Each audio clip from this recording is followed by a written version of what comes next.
Hey everybody, it's Ben in Beta, and today is another video in my DIY Detailing for Complete Beginners series, and it's about polishing. Now this is not going to be a super in-depth, how do you polish everything in every situation video. This is really meant for beginners, and it's really what you need to know before you decide to polish a vehicle. It's also going to give you a couple of little techniques that you can use to get started. So first off, let's just talk about why you would even want to polish. The biggest one would be because you want to apply a ceramic coating to your vehicle and you want your paint to be as clean as possible and ready to accept that ceramic coating. If you're going to apply a ceramic coating, you want your paint to be as clean as possible.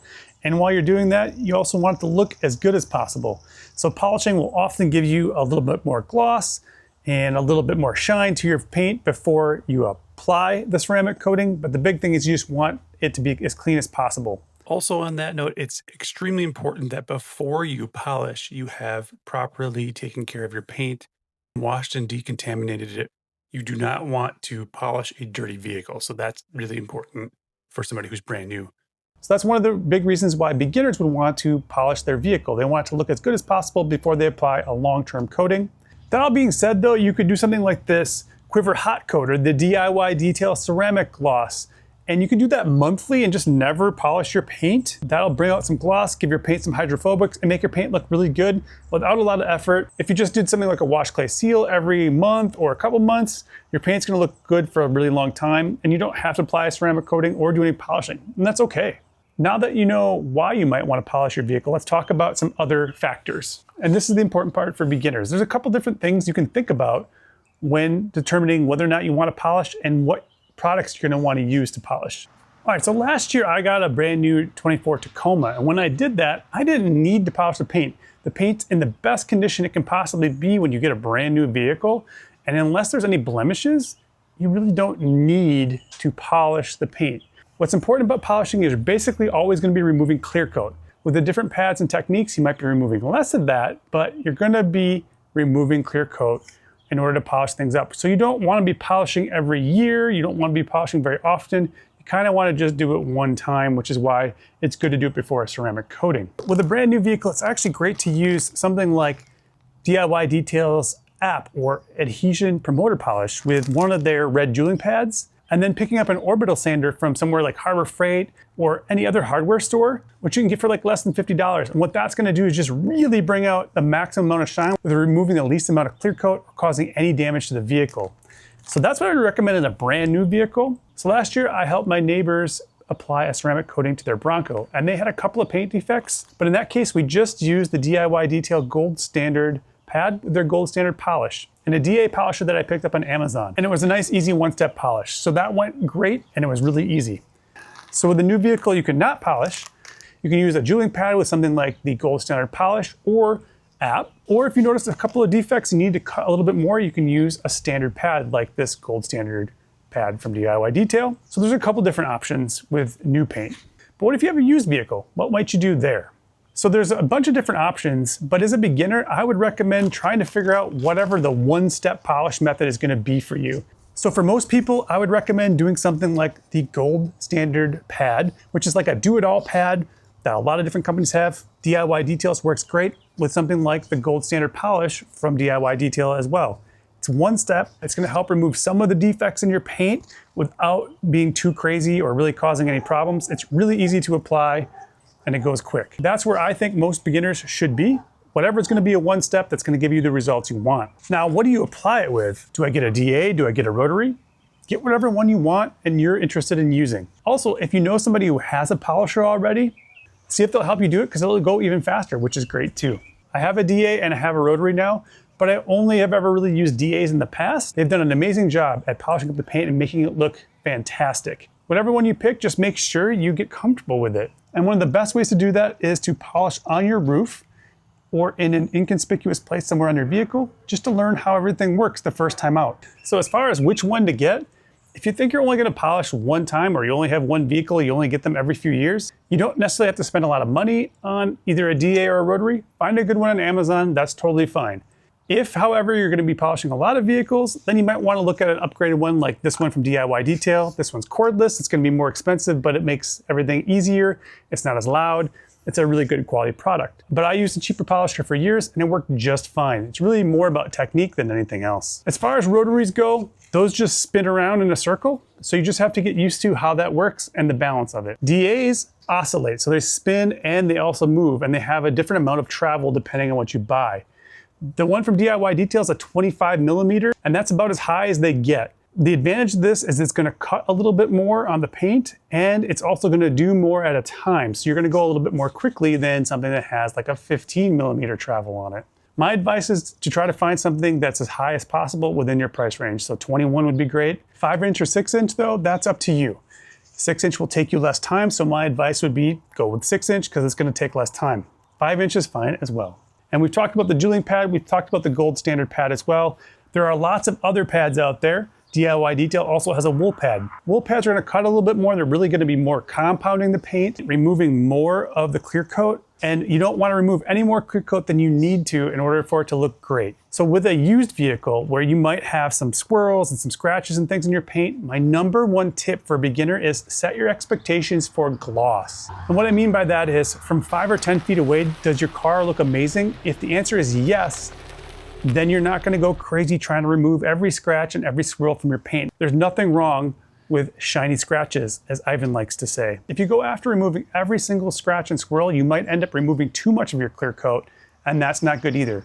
You wanna remove the least amount possible. You can set your expectations wherever you want, but as an example, when Nick and I polished my wife's vehicle, there were still scratches and swirls left in the paint. When we were done though, she was over the moon with how glossy and how good it looked. And in fact, the next time she washed her vehicle, somebody walking by was like, oh my God, your car's so shiny, it looks great. So even though there were still some scratches and swirls in the paint, it still looked amazing and she's really happy with it. So for a used car, I think it's better to set your expectations, especially for a beginner, more towards shine than fixing every single blemish in your paint.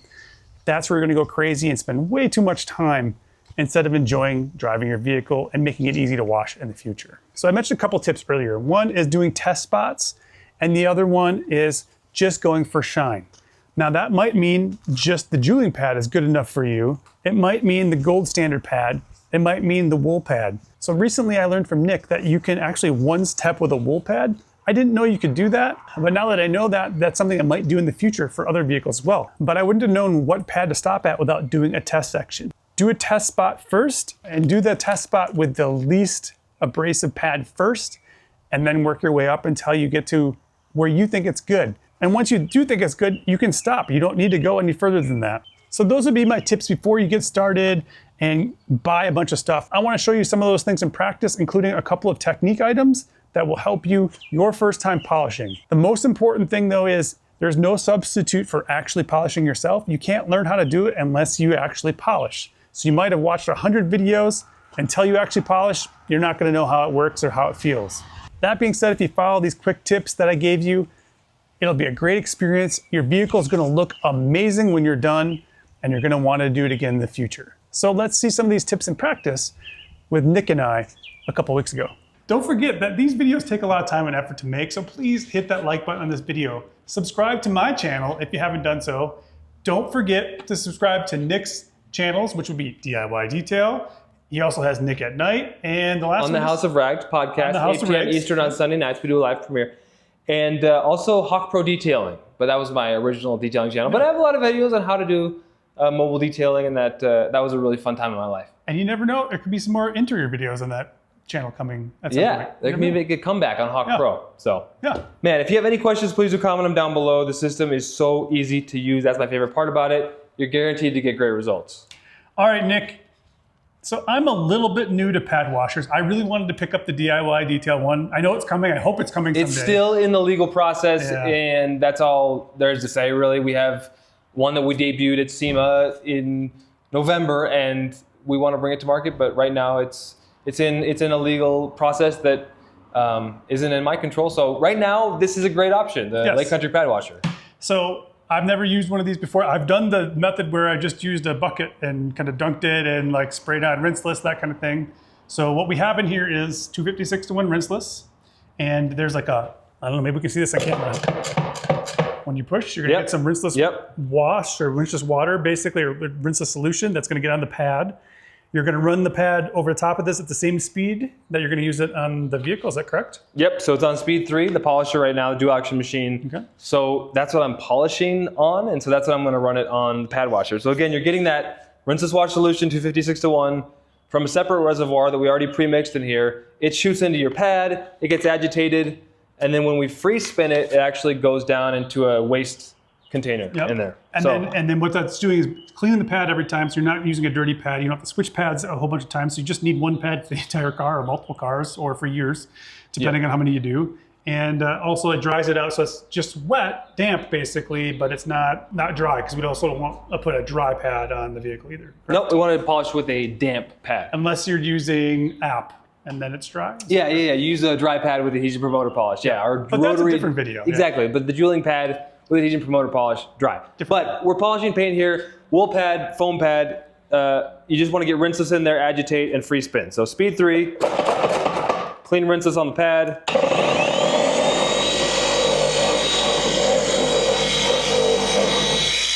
And full speed, C6.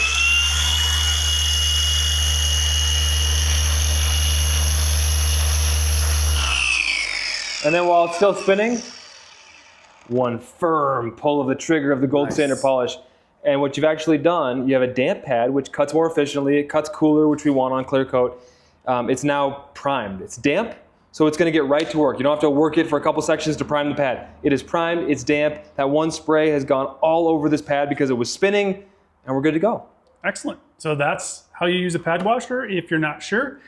And these, I'll put a link to this one in here, but hopefully the DIY detail one is available someday, because it'll be less expensive if you just put it on your own bucket. This comes as all one system, but it is really nice. Yeah, we're working toward having something for the DIYer, but again, we've used these for years and they work great. So if you're going to polish a lot, this is probably worth picking up. Something like this is worth picking up. If you're just polishing once a year, you can do it in just a bucket and it's fine. Yeah, so we actually have a video where we basically take rinseless wash at its proper dilution, put it in like either a bucket or even a painter's tray. All you do is you just dip the pad in the rinseless solution, and then you can agitate it with your fingers. You could take a towel and you could wipe it, but you just want to kind of agitate it a little bit and then free spin it over a bucket. All you need is a bucket for that method. So that's the cheapest way for you to do it at home if you don't want to spend the money on a pad washer. And I've done that before and it works. It works. So, there we go. Cool. Yeah. That's how you do it. Just because we're mic'd up. You always want to start the polisher on the paint, not in the air. Yep. That's all. Do you already have polish on it too? Yeah.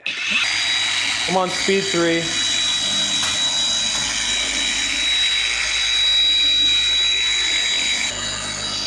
And that's my third 50-50 overlap pass. Okay.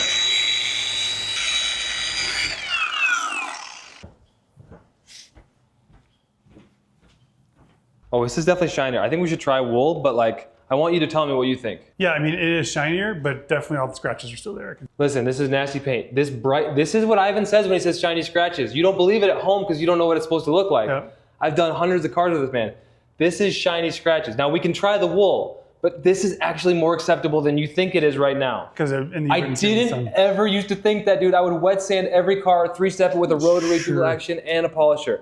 I would 4 or 5 step it, okay? Well, I've watched us send cars before where the customers are floored with shiny scratches. So I'm telling you what is acceptable versus what you think is right because you're an overthinker like everyone in detail. Well, I think too for me, like this is for my wife. She doesn't care. But let's see what the wool does look like. All right. There's a reason why detailers spend way too long on this stuff and they're actually damaging the clear coat. So I'm gonna do the exact same technique here. Okay. So we polished here. Yep. And we're gonna technically be compounding here, but really it's just a wool pad with our gold standard polish.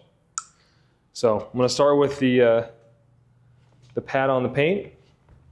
Speed 3, no pressure. The slower you move, the more efficiently and faster you're actually cutting the paint. Sure. So I'm technically removing clear coat right now. Right. Not a lot. All I'm doing is no pressure overlapping passes. Working in about a shoulder width, so 2x2. So one thing that's happening here is not only are we polishing the paint, we're leveling the clear coat. Some of that spent clear coat residue is actually in our pad. So what looked like really even patterns for a while started to clump up. And it's kind of hard to know what that looks like until you see it. But you can kind of see how this looks pretty even, really thick and like milky and even half circles. That's what you want to see. But when it starts to get a little clumpy like this, or you can see it around the edges here, how it looks real. That's kind of the clumpy look. When you polish with the gold standard pad, it will polish for years. You could polish multiple panels if you wanted to. I wouldn't recommend it. Here, because you're more aggressively going after the clear coat, it's a more aggressive fiber, more of that spent clear coat's getting into your pad is now, it's done. It needs to be cleaned, and that's when you're starting to see some of those spotty residue marks. That's when it's time to clean your pad. It's that simple. Okay. All right, rinse this, wash, dampen, towel. Just because it so efficiently like cuts through the spent polish. Oh, that looks deeper, Ben. I'm feeling pretty good about this. That looks good. Okay, I changed my mind. I think on the black paint, because the black shows stuff so much, like I think you could get away with it on a lighter paint too. Like, you know what I mean? Like the gold standard just pad on the lighter paint is easier, but the black you almost have to. Yeah. Look at I mean, you still have a lot of deep stuff, but look at it compared to. Oh yeah, I mean, it's even here where you can see a pretty big difference, I would say. Is it satisfying to you? Yeah. Because we could two-step this, but I don't think that's a good use of our time. Does this look shiny to you? It's shiny. I think the scratches are a little reduced, and that's all we really like. In fact, some of them are gone. No, they're greatly. I'd say this is a 70% reduction. Yeah. So I think the one step is the way to go. Boy, I think the one step's a winner. So you absolutely, the way you know you can one step with a wool, Ben, is by trying it. Yep. And if you're not satisfied with this, sometimes it's a little hazy. But you have flake in here. The flake is actually your friend, because the flake can hide some of those deeper scratches, so it'll look better when it's imperfect with this flake. At least that's my take on it. So you have some deeper stuff that we still didn't get. You have a little bit of like what they call DA haze that may or may not even be from us. The reactions you're going to get from people is like, that's really beautiful shiny paint. Yeah, this looks great. And now that you know how to test a section, you actually polish exactly the same as Nick showed. You do your 3 passes with no pressure.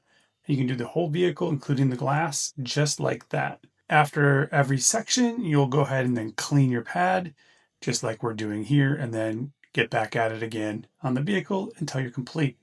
Now, I do want to give you a couple other tips for some different strange areas. And then I also want to talk a little bit about things like the front grille. That is something you can do with just some polish and a microfiber towel. You don't need to use the polisher for that kind of stuff if you don't want to. You can if you want, but you don't really need to. Or you could just do something like a ceramic gloss on there when you wash your vehicle, or even quick beads. And that's another good way to take care of that. Same thing with your wheels and tires. If they're already well used, you don't necessarily need to polish them and put a coating on. You can if you want. So those are some tips in those areas. But let's get to some other tips that Nick had for us as well. Only thing I want you to be careful on when you're polishing with the wool pad, but it's the plastics. Yep. Usually we polish plastics with our yellow pad, and if you're gonna do it with wool, make it quick, no pressure, just like 1-2 passes tops. Gotcha. So let's just talk about edge work. I'm gonna finish up this part of the hood. When we get to these edges, when we get to the edges of paint, we always think less clear coat. Edges is where they spray on less paint. There's less clear coat there. So you just wanna be real careful. So I'll just show you, I'll go back down to speed, I don't know, let's go on speed 2.5. And I won't put any pressure down, and I can go over the edge just like this. Okay. So again, I'm not worried about if the pad's spinning, and now I'm doing no pressure one more time,